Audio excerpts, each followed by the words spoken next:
हिंदवी स्वराज्याचे सरसंस्थापक छत्रपती शिवरायांना मानाचा मुजरा करतो। भारतीय राज्यघटनेचे शिल्पकार भारतरत्न डॉक्टर बाबासाहेब आंबेडकर यांना मानवंदना अर्पित करतो। ज्यांची आज पुण्यतिथी आहे असे लोकशाहीर अण्णाभाऊ साठे यांना देखील मानवंदना अर्पित करतो। आजच्या या अतिशय चांगल्या कार्यक्रमामध्ये मंचावर उपस्थित असलेले आपल्या सर्वांचे लाडके नेते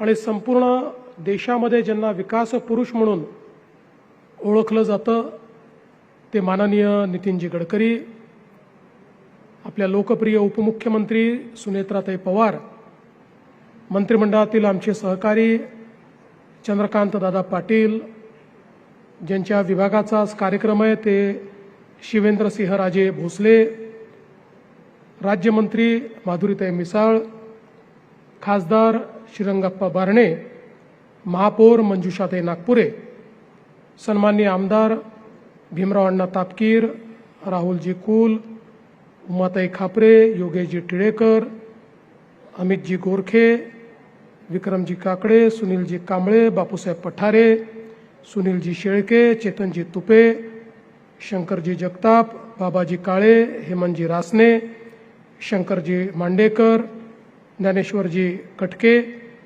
या ठिकाणी उपस्थित श्री धीरज घाटे, शेखर वडणे, प्रदीप कंद, शत्रुघ्न काटे, श्री श्रावण हार्डेकर, श्रीमती शीतल तेली उगले, श्री नवल किशोर राम, श्री विजय सूर्यवंशी, श्री जितेंद्र डुरी, श्री गजानन पाटील, श्री ब्रजेश दीक्षित, उपस्थित सर्व मान्यवर आणि या ठिकाणी उपस्थित सर्व भगिनी आणि बंधूंनो, आज अतिशय आनंदाची गोष्ट आहे की पुण्याला मोठ्या प्रमाणात जी काही वाहतुकीची कोंडी होते त्या कोंडीतनं बाहेर पडण्याकरता आणि विशेषतः पुण्यातनं बाहेर पडत असताना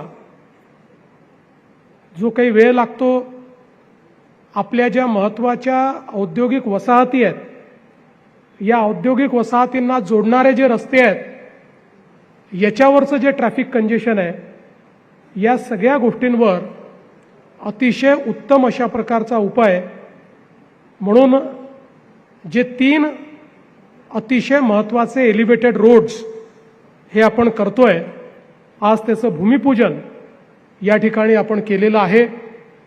मी देशाचे प्रधानमंत्री माननीय नरेंद्र मोदीजी आणि देशाचे रस्ते विकास मंत्री माननीय नितीनजी गडकरी यांचे अतिशय मनापासून आभार मानेन की त्यांनी या रस्त्यांना प्राधान्य दिलं आणि विशेषतः याचं काम करण्याची संधी ही महाराष्ट्र सरकारच्या MSIDCला दिली आणि MSIDCच्या माध्यमातून अतिशय सुंदर इनोव्हेटिव्ह अशा प्रकारचं डिझाईन याचं तयार करण्यात आलं आहे।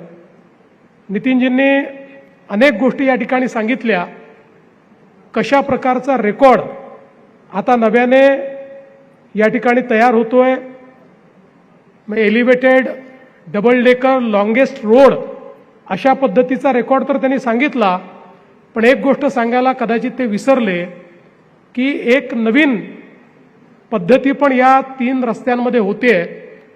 पहिल्यांदा BOTवर काम करत असताना आपण अशी अट ठेवली होती की केवळ BOTवर नाही तर त्या कामातनं अपफ्रंट पैसे सरकारला मिळाले पाहिजेत आणि आजपर्यंत आपण वायबिलिटी गॅप फंडिंगचे पैसे दिले किंवा BOTमध्ये आपण कदाचित राईट्स दिले, पण हा पहिले असे हे 3 प्रकल्प आहेत की ज्यातल्या एका प्रकल्पामध्ये आपल्याला 500 कोटी, दुसऱ्या प्रकल्पामध्ये 300 कोटी आणि तिसऱ्या प्रकल्पामध्ये 150 कोटी रुपये हे सरकारला प्राप्त होणार आहेत आणि BOTतनं ही कामं या ठिकाणी आपण पूर्ण करणार आहोत।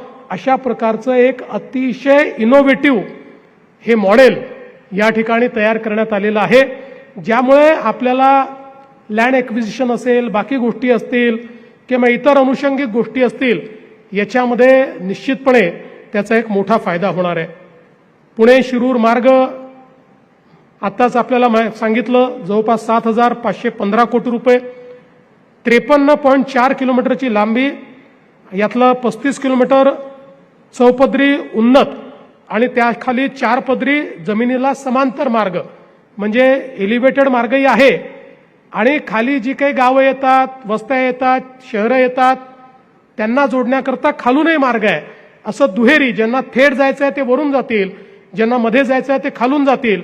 आणि याच्या व्यतिरिक्त आपल्याला आवश्यकता पडली, कुठे वस्ती वाढली, तर आपल्याला मग तशा प्रकारचे त्याही ठिकाणी काही आर्म्स देता येतील, ज्यातनं आपल्या जी काही रहदारी आहे त्या रहदारीला आणि नागरिकांना त्या ठिकाणी उतरता येईल. आणि मगाशी ज्याचा उल्लेख झाला की या सगळ्या प्लॅनिंगच्या वेळी माननीय अजितदादा पवार हे प्रकर्षाने उपस्थित असल्यामुळे त्याच वेळी आम्ही प्लॅनिंग करत असताना भविष्याचा वेध घेत या सगळ्या रस्त्यांवर पुढच्या काळामध्ये आपल्याला मेट्रो न्यायची आहे. आणि जर आज हे पूल बांधून टाकले, आज जर आपण हे त्या ठिकाणी एलिव्हेटेड रोड बांधून टाकले, तर उद्या मेट्रो नेताना आपल्याला अडचण होईल. याचा विचार करत ॲडव्हान्समध्ये मेट्रोचं प्लॅनिंग केलं आणि म्हणून आता या रस्त्यांवर एलिव्हेटेड रोडसोबत त्याच्यावर मेट्रो अशा पद्धतीचं ॲडव्हान्स प्लॅनिंग होणार आहे.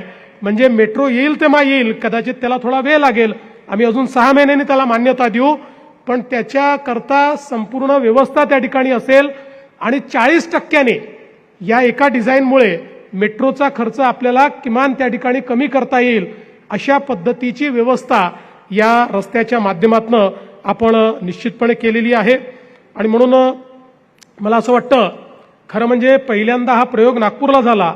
खरं तर नितीनजी, हा प्रयोग त्याच्या आधी जर लक्षात आला असता तर 2015 साली जे आम्ही मुंबईमध्ये मेट्रोचे वेस्टर्न एक्सप्रेसवेवर जे कॉरिडॉर तयार केले, त्या ठिकाणी जर हे डिझाईन आम्हाला मिळालं असतं तर आज वेस्टर्न एक्सप्रेसवे हा पूर्णपणे डिकंजेस्ट झाला असता. पण दुर्दैवाने ते डिझाईन नंतर आलं. पण आता मात्र हे आपण तयार केलेलं जे डिझाईन आहे हे संपूर्ण भारताने स्वीकारलेलं आहे आणि यामुळे खूप मोठ्या प्रमाणात पैशाची बचत होते, जागेची बचत होते आणि त्यातनं लोकांना चांगल्या पद्धतीने जो काही फायदा आहे तो होतोय. तळेगाव चाकण शिक्रापूर मार्ग 3,923 कोटी रुपये, ज्याच्यामध्ये 53.20 किलोमीटरची ही लांबी आहे आणि या जमिनीला समांतर आहे आणि 26 किलोमीटर याच्यामध्येही उन्नत मार्ग आपण तयार केलेला आहे.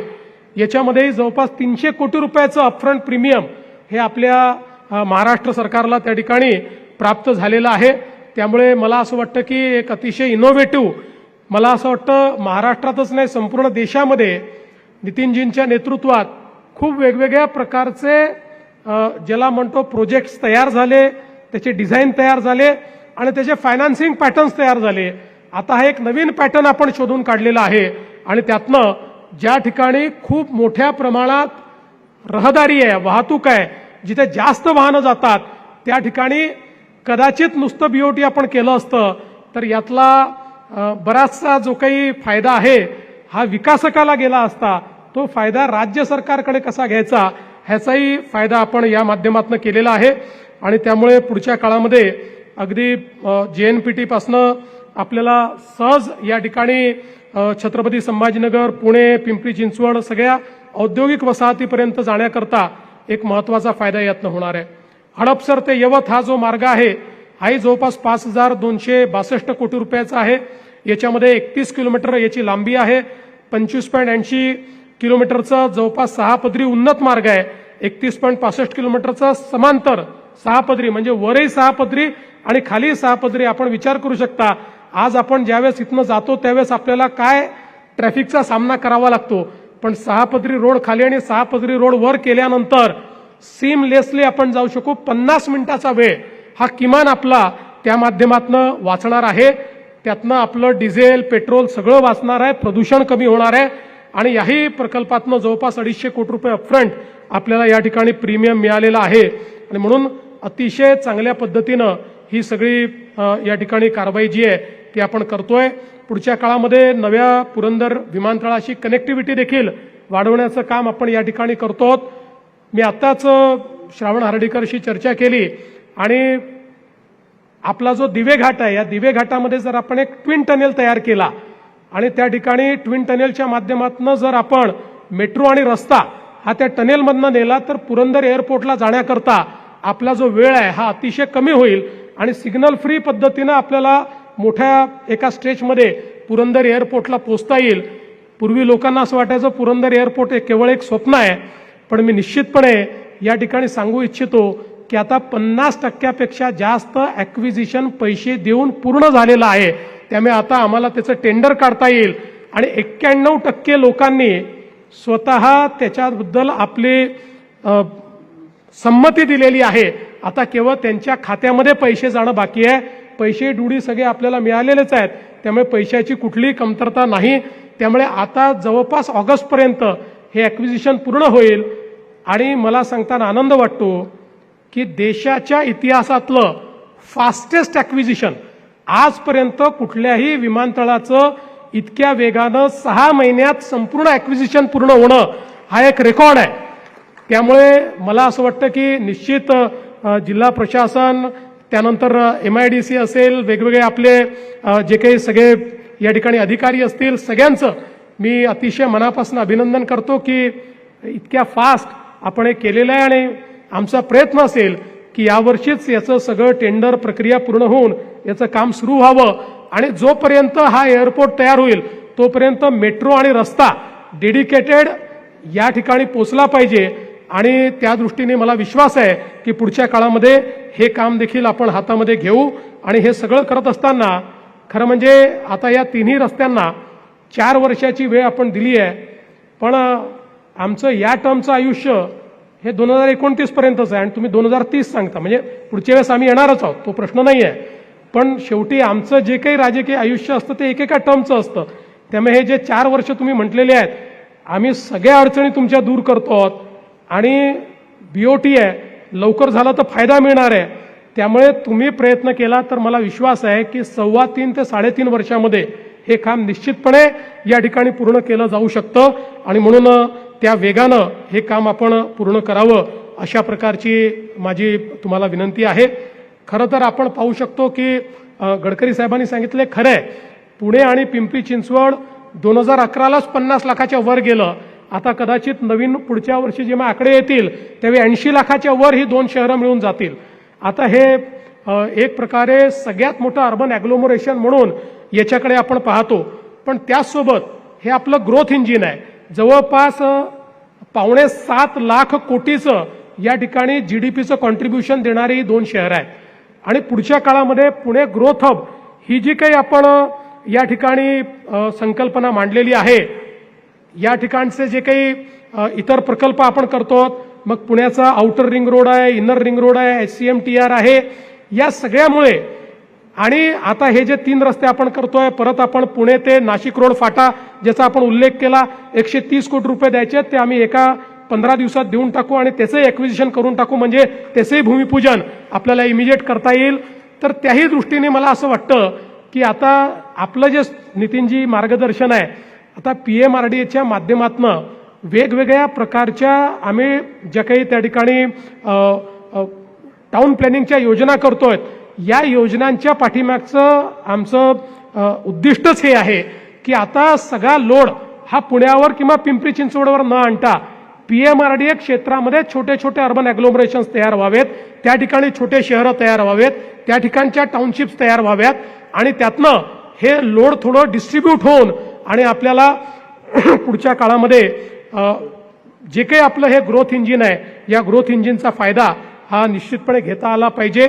आपण जर बघितलं तर एकटं पुरंदर एअरपोर्ट हे पुण्याच्या GDPमध्ये 2 ते 3% कॉन्ट्रीब्युशन त्या ठिकाणी वाढवणार आहे आणि म्हणून निश्चितपणे आता आपण जी काही कामं हातामध्ये घेतलेली आहेत, या कामांमुळे मला असं वाटतं की चांगल्या पद्धतीनं या वाहतुकीचं नियोजन हे आपल्याला करता येणार आहे. आता रिंग रोडमुळे विशेषतः जी काही वाहतुकीची कोंडी आहे ती 30% कमी होईल अशा पद्धतीनं आपला अंदाज त्या ठिकाणी आहे. 173 किलोमीटरचा आउटर रिंग रोड असेल, 86 किलोमीटरचा इनर आपला जो काही रिंग रोड असेल, हे दोन्ही 2 वर्षात पूर्ण करायचे अशा पद्धतीनं या ठिकाणी आपलं काम चाललेलं आहे. त्यामुळे जवळपास जसं आता नितीनजींनी सांगितलं की सगळा ट्रॅफिक बाहेरून जाईल. आज जो सगळा पुण्याच्या वेगवेगळ्या भागातनं जातो आहे तो सगळा मुंबई, सातारा, कोल्हापूर, अहिल्यानगर, कोकणाकडे जाणारा हा सगळा जो आहे तो पूर्णपणे बाहेरून जाईल आणि त्यातनं कात्रज चौक, नगर रस्ता, चांदणी चौक, हिंजवडी, चाकण, नाशिक फाटा, तळेगाव अशा सगळ्या परिसरातली कोंडी ही पूर्णपणे आपल्याला निश्चितपणे कमी करता येईल. यासोबत आता आपला जो HCMTR आहे त्याचंही नियोजन आपल्या प्रशासनाने सातत्याने त्या संदर्भात बैठका घेऊन त्यातल्या ज्या काही अडचणी आहेत त्या दूर केलेल्या आहेत. 36 किलोमीटरचा एलिव्हेटेड HCMTR हा देखील ऑक्टोबर-नोव्हेंबर पर्यंत सुरू करता आला पाहिजे अशा दृष्टीनं त्या ठिकाणी त्याचं नियोजन चाललेलं आहे, ज्यामुळे पुन्हा आपली जी अंतर्गत वाहतुकीची कोंडी आहे ती आपल्याला निश्चितपणे दूर करता येईल. आणि यासोबत एक आपल्याला कल्पना आहे की मोठं टनेलचं नेटवर्क पाताल लोक आपण तयार करतो आहोत. त्याही संदर्भात SPV तयार केलेली आहे. या SPVच्या माध्यमातून इंटरनॅशनल जे काही या ठिकाणी कन्सल्टंट्स आहेत त्यांना आपण हाताशी धरून आणि या टनेल्स कशा केल्या पाहिजेत, टनेल्स नुसत्या स्टँड अलोन करून चालणार नाही, तर हे जेवढे आपले टच पॉईंट्स आहेत या सगळ्या टच पॉईंट्सला आपल्याला त्याच्याशी इंटिग्रेट करावं लागेल. आपण जेवढं इन्फ्रास्ट्रक्चर तयार करतो आहोत त्या इन्फ्रास्ट्रक्चरशी त्याचं इंटिग्रेशन हे अत्यंत महत्त्वाचं आहे. त्यामुळे कुठलंही हे प्लॅनिंग जे आपण करतो आहोत वाहतुकीचं, हे प्लॅनिंग स्टँड अलोन प्लॅनिंग नाही आहे, तर पुणे, पिंपरी चिंचवड आणि आपला जो काही PMRDAचं क्षेत्र आहे या क्षेत्राला एकात्मिक क्षेत्र पकडून आणि मग त्या क्षेत्रामध्ये कशा पद्धतीचं प्लॅनिंग आपल्याला करता येईल तसं प्लॅनिंग आपण करतोय. त्यामुळे टनेल्सचंही काम लवकरच सुरू करावं अशा प्रकारचा आपला प्रयत्न आहे. यासोबत आपल्याला माहिती आहे की पुणे ग्रँड टूरच्या माध्यमातून 670 किलोमीटरचे अतिशय चांगले रस्ते हे आपण त्या ठिकाणी तयार केले आणि यावेळच्या पावसातही ते रस्ते चांगले राहिले. याचा अर्थ मला असं वाटतं की त्याची क्वालिटी जी आहे ती चांगली आहे. आणि अजून काही नवीन रस्ते, कारण आता आपल्या ग्रँड टूरला आंतरराष्ट्रीय मान्यता मिळालेली आहे आणि या ग्रँड टूरमुळे निश्चितपणे पुणे हे इंटरनॅशनल मॅपवर तर आलं आहे, पण इंटरनॅशनल टुरिझम मॅपवर देखील आता पुणे येत आहे. त्यामुळे हेही काम अतिशय वेगानं आपण त्या ठिकाणी करणार आहोत आणि यातच पुणे शहरामध्येही 130 किलोमीटरचे रस्ते याचं अपग्रेडेशन या निमित्ताने करण्याचा आपला प्रयत्न आहे. एकूणच पुण्याकरता आणि या PMR क्षेत्राकरता पुढच्या काळामध्ये आपण खरं म्हणजे या सगळ्याचं नियोजन करताना एक महत्त्वाचं नियोजन आपल्याला करावं लागेल, ते म्हणजे पिण्याच्या पाण्याचं. मी मध्यंतरीच्या काळात असं सांगितलं की आजच पिण्याच्या पाण्याकरता खूप मोठ्या प्रमाणात आपल्याकडे एक प्रकारे संघर्ष सुरू झालेला आहे आणि कुठूनही पाणी आणायचं म्हटलं तर ग्रामीण भागाचा संघर्ष असतो, शहरामध्ये आणायचं म्हटलं तर महानगरपालिकांमध्ये, नगरपालिकांमध्ये एक संघर्ष उभा होतो, आम्हाला पाणी मिळालं पाहिजे. त्यामुळे पुण्याच्या पुढच्या 30-40 वर्षात जर आपण इतकं इन्फ्रास्ट्रक्चर तयार करतो आहोत, याला ग्रोथ इंजिन म्हणून आपण पुण्याला तयार करतो आहोत, तर या ठिकाणी लोकसंख्या वाढ ही होणार आहे हे लक्षात घेऊन आपल्याला पुण्याच्या पाण्याचं नियोजन करावं लागेल. त्या दृष्टीनं येत्या काळामध्ये पुण्याकरता नवीन सोर्सेस, पुणे म्हणजे पुणे, पिंपरी चिंचवड आणि आपलं PMRDAचं क्षेत्र, असं एकात्मिक जो पुणे महानगराचं क्षेत्र आहे, या संपूर्ण क्षेत्राकरता पुढच्या 30-40 वर्षाकरता पिण्याच्या पाण्याचं जे काही आपली तहान आहे ती तहान भागवण्याकरता आपल्याला कशा प्रकारचं नियोजन करता येईल, त्याकरता काही नवीन स्टोरेजेस तयार करता येतील का, काही नवीन सोर्सेस शोधता येतील का, याचाही विचार आपण सुरू केलेला आहे. आणि त्यासोबत महत्त्वाचं हे आहे की नुसते सोर्सेस शोधून चालणार नाही, तर सगळं जे पाणी आहे ते पाणी त्याचा पुनर्वापर हे अत्यंत महत्त्वाचं आहे. त्यामुळे पुनर्वापरावर जोर देणं, त्याकरता आपण मोठ्या प्रमाणात STPs तयार करतो. जलशुद्धीकरणाच्या वेगवेगळ्या व्यवस्था, विशेषतः जायकाच्या माध्यमातून आज अनेक STPचं काम आपलं चाललेलं आहे. नोव्हेंबर 26 पर्यंत त्यातल्या बरंचसं काम आपलं होणार आहे. पण आपल्या विशेषतः दोन्ही महानगरपालिकांचं 100% पाणी ट्रीट झालं पाहिजे आणि जवळपास ज्या नगरपालिका आपण तयार केल्या त्याचंही 100% पाणी ट्रीट केलं पाहिजे. अशा दृष्टीनं पुढच्या काळामध्ये आपल्याला इन्फ्रास्ट्रक्चरचा विचार करावा लागेल आणि त्याही दृष्टीने आपल्याला माहिती आहे की वर्ल्ड बँकेशी बोलून आपण एक योजना तयार केलेली आहे की ज्या योजनेच्या माध्यमातून हा सगळा जो नागरी भाग आहे, या नागरी भागातलं पाणी जे आपल्या तलावांना आणि आपल्या विशेषतः नद्यांना प्रदूषित करतं, हे सगळं पाणी ट्रीट झालं पाहिजे. या दृष्टीनं आपण काम हातामध्ये घेतलेलं आहे. पुण्यामध्ये आपण मागच्या काळात जी एक प्रकारे इक्विटेबल पाण्याचं डिस्ट्रीब्युशन झालं पाहिजे या दृष्टीनं जी योजना हातामध्ये घेतली होती तीही योजना याच वर्षी पूर्ण झाली पाहिजे या दृष्टीनं मी सूचना आपल्या महानगरपालिका आयुक्तांना आणि महापौरांना दिल्या आहेत आणि मला विश्वास आहे की आता मी जेव्हा त्याचा आढावा घेतला तर चांगल्या पद्धतीनं ते काम चाललेलं आहे. आता पुढच्या काळामध्ये आपल्या पालकमंत्री सुनेत्राताई देखील पुढच्या 2 महिन्यानंतर त्याचा आढावा घेतील. कुठल्याही परिस्थितीत आपल्याला याच वर्षी हे काम कसं पूर्ण करता येईल याचा प्रयत्न हा आपण निश्चितपणे केला पाहिजे. खरं तर मला असं वाटतं की आज जे काही काम आपण या ठिकाणी करतो भविष्यातलं पुणे, कारण आपण बघतो की पुणे हे आपलं इंजिनिअरिंगचं स्टार्टअपचं सगळ्या गोष्टीचं आपलं हब आहे आणि पुढच्या काळामध्ये ज्या फ्रंटियर टेक्नॉलॉजीज आहे, डीप टेक आहे, याचं देखील हब पुणेच होणार आहे.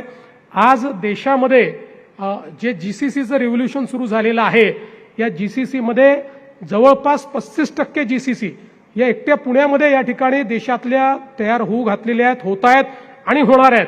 त्यामुळे मला असं वाटतं की या सगळ्याचा विचार करता जी परिस्थिती बेंगलोरची झाली की आता बेंगलोरला जाताना 2 वेळा लोक विचार करतात, बेंगलोरमध्ये ट्रॅफिकच पुढे जात नाही, ती परिस्थिती पुण्याची होऊ नये म्हणून मला आनंद आहे.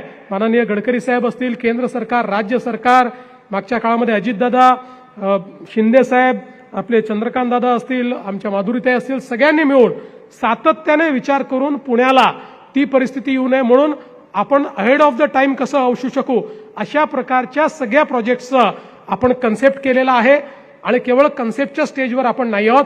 हे सगळे प्रोजेक्ट्स आता आपण हळूहळू सुरू करतो आणि एका निश्चित कालावधीत हे प्रोजेक्ट जर आपण तयार केले तर मला विश्वास आहे की 2030 सालचं पुणे हे देशातलं एक अतिशय आधुनिक अशा प्रकारचं शहर असेल आणि देशाच्या ग्रोथ इंजिनमध्ये पुण्याचा देखील समावेश आपण निश्चितपणे, आजही ते आहेच पण एक प्रॉमिनंट ग्रोथ इंजिन म्हणून आपण त्याचा समावेश करू शकू.